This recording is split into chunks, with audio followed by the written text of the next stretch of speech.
Okay, chicken salad. Answering the question how to make regular chicken salad, which we'll talk about and do a little bit of, and then how to make a special curried chicken salad with raisins and apple, and I'm going to use a little bit of candied walnuts in it too, okay? So first, the chicken. I roasted a chicken at 350, tied it up, seasoned it with salt, pepper, thyme, rosemary, a little bit of garlic, and some olive oil and dried thyme. Let me repeat that for you. Salt, pepper, dried thyme, rosemary, garlic, olive oil. All the way around the chicken and inside the cavity too. Then I tied it up with a piece of string, tied it in a bow so I could untie it easily. Let's see if that works. Yes, it does. And I cooked this at 350, 375 until it was done. How did I know it was done? First of all, let me say that this is a different lesson, doing roast chicken, because this is not how you would do it for serving it as a roast chicken dinner. I have other things that I do to the chicken, but just for plain roast chicken to make chicken salad out of, which, by the way, is far superior in the final analysis of the taste and texture to use roast chicken meat rather than boiled chicken breasts, which is what we get out there in the world a lot, which tends to be a little bit drier. This is more moist and juicy, okay? So the way I knew this chicken was done was right here at the joint, right here, there was no blood. This is the part of the chicken that takes the longest to cook. So when this is no longer bloody, the whole chicken's done. So it's still a little bit warm too. So I'm going to take this chicken apart. We're going to take all the skin off. I'm going to get all the meat. And mainly you can pull this all apart with your hand. All these chicken scraps, of course, I love to keep because I make roast chicken stock out of roast chicken scraps all the time. The drumstick meat, when you're pulling it off, seems to be the least desirable. Tends to be the driest part of the chicken. But I use it anyway for things like this, of course.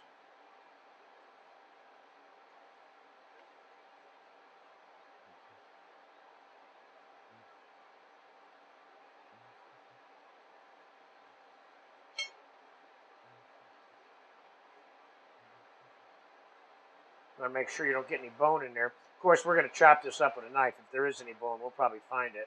But every once in a while, one of these little guys slips through the cracks and ends up in somebody's throat. You don't want that. Okay, the breast. Take the skin off.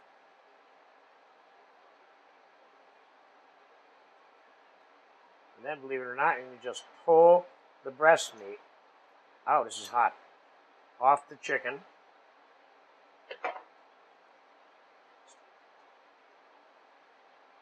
So the best way to make this, of course, is with a chicken that's just roasted.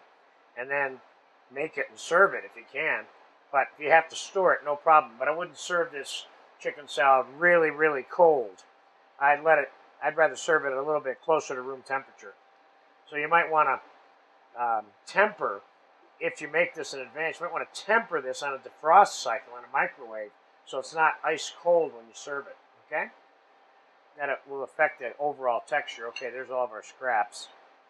So, this is going to be a fairly easy recipe to follow in terms of the ingredient list because we have one whole 3-pound chicken to start with, okay? So, let's get this cut up a little bit. But I don't want to cut it up too much. See, there's a little bone in there somewhere. I just felt it with my knife. There it is. I got it.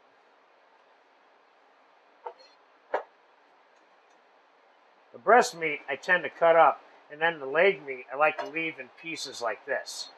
You see?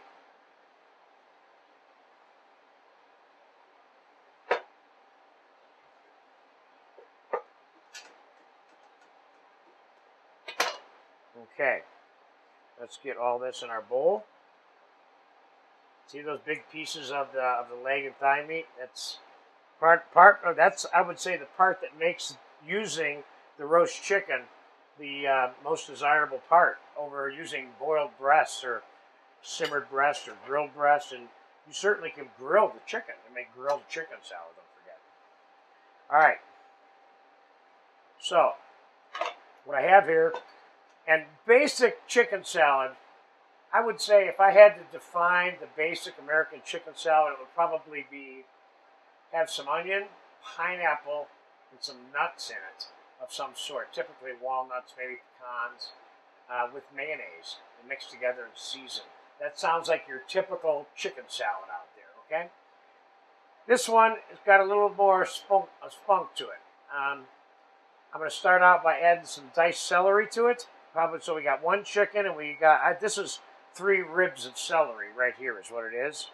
So let's just say, let's put 2 ribs of celery in there initially.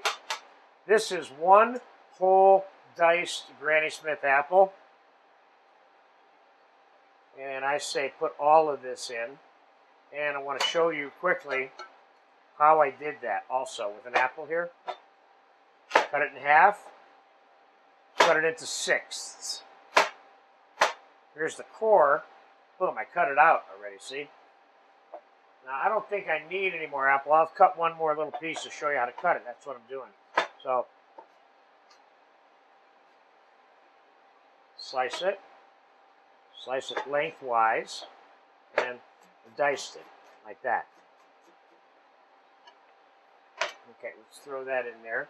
Now I've got some raisins, which you can use dark, gold. You could use currants also. You could even use dried cranberries if you want. You know, any kind of dried fruit like this has got a little bit of sweet to it. It's good. Hey, Nolan, bring me a little bit of sugar in a cup too, will you please? Okay, so I don't think that's quite enough raisins here. Let's put a few more raisins in there. So we got about 3/4, half to 3/4 of a cup of raisin. But you put the amount of raisins in that you want. You want a lot of raisins? Put them in. You don't want any raisins? Don't put them in. So this is about you making the salad. I'm kind of giving you a guide here, is what I'm doing, okay? So some green scallions. I got a cup here. We'll put the whole cup in. Can you use like minced Bermuda onion or white onion instead of the scallion? You could, no problem. I'm going to put a little bit of garlic in here, about 1.5 tablespoons. Maybe 2 tablespoons, that's it, okay? And, all right, here's what I have here. I have the definition of curry. And I'm going to tell you what that is right now, okay? Curry is the combination of 3 ingredients.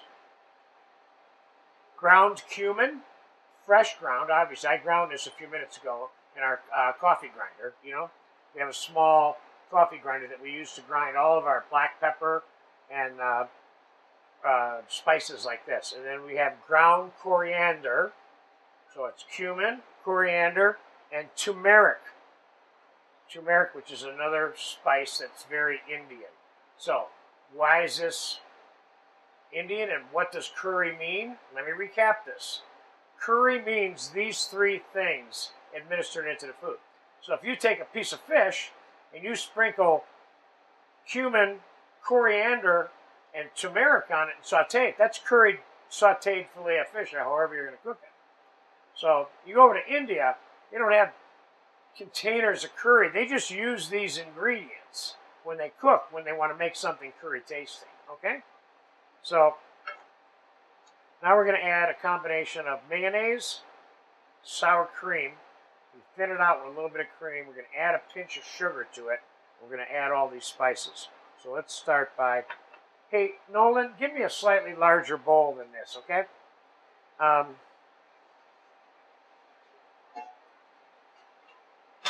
Perfect, thank you. I want to be able to toss this a little bit more freely, okay? So that's a good example. You do one thing, it doesn't look right, change it before you start continuing to cook. So first, the ground cumin. Remember, you can always add more of these spices to this. So if you don't want a real strong curry, go easy at this stage right here. Ground coriander and ground turmeric.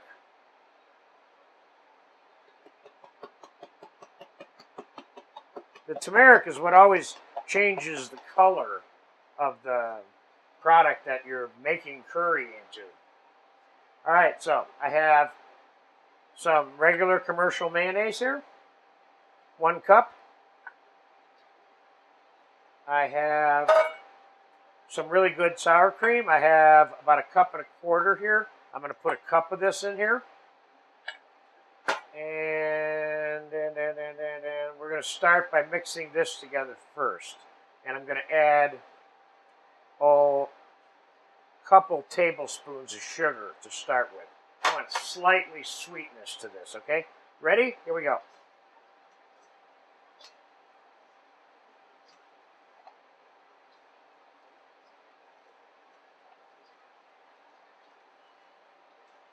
This looks good.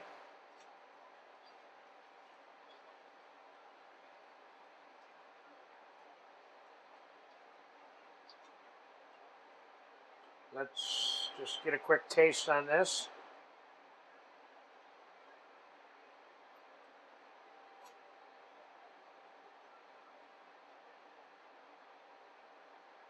It's got enough curry in it for me. Here's what it's missing. The balance of the sour cream. There's another couple more tablespoons. I have a little bit of heavy cream here. I'm going to soften this mixture up so it doesn't taste like chicken mayonnaise. Kind of soften it up so it's a little bit more mayonnaise-y sauce a little bit. With what I got, 2 or 3 tablespoons of heavy cream so far. There you go. Nice.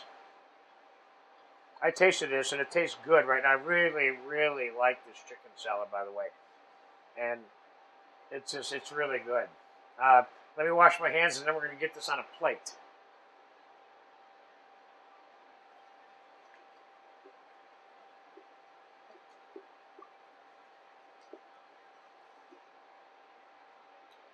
Okay. Let's get all of our stuff out of the way here. And I'll give you a couple of little garnish ideas here.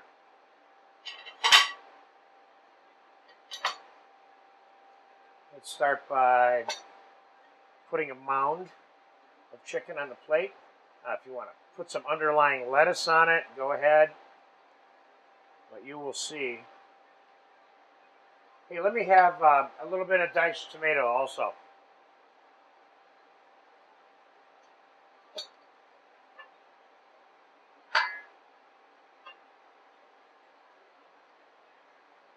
Can you scoop this with an ice cream scoop? You could.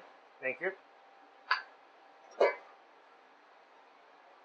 Now, I say garnish it with some apple.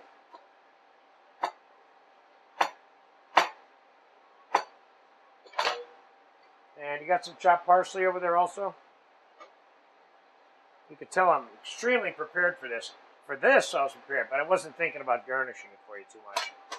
So let's put some apple in here.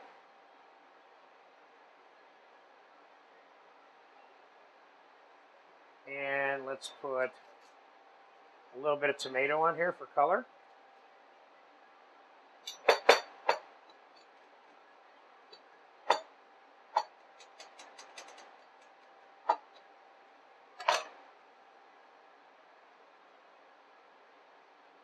And let's put some of these candied pecans on here.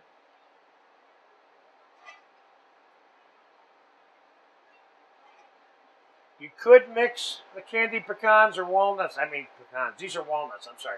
You can put your candied walnuts into the mix if you want, but I didn't do that. Let's hit it with a little bit of parsley.